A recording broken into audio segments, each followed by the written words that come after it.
Carla hindi makapaniwala at mangiyak-ngiyak sa ginawa ni Kuya Jomar sa kanya.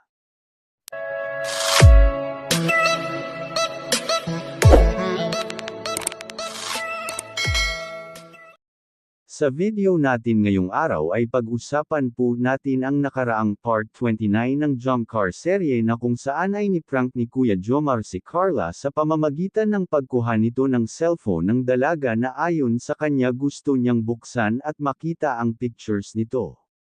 At agad naman siya hinabol ni Carla na sumisigaw ng mama na tila nagsusumbong sa kanyang magulang sa ginagawang prank ni Kuya Jomar sa kanya. At hinabol pa ni Carla ang binata hanggang makarating sila malapit sa sasakyan at doon na binigay ni Jomar ang iPhone 15 Pro Max na cellphone na agad naman ito kinagulat ni Carla na nanginginig at mangiyak-ngiyak pa dahil sa hindi po siya makapaniwala na mabibiyayaan siya ng ganong kamahal na cellphone.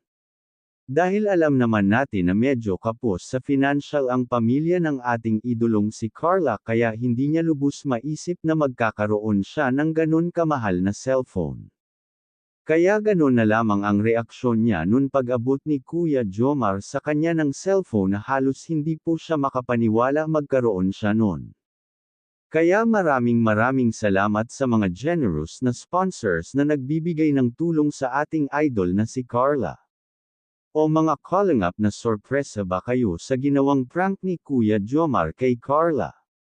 Please comment down below at pag-uusapan natin yan sa susunod na video, at bago po matapos ang kwentong ito ay nais ko muna kayo batiin ng isang mapagpalang araw para sa ating lahat. At kung bago lang po kayo sa aking channel ay hiling ko po sana na huwag niyong kalimutan mag-like at mag-subscribe. Salamat po. And also don't forget to subscribe Calling Up Rob, Kuya Jomar Vlogs at ang ama ng Calling Up Val Santos Matubang.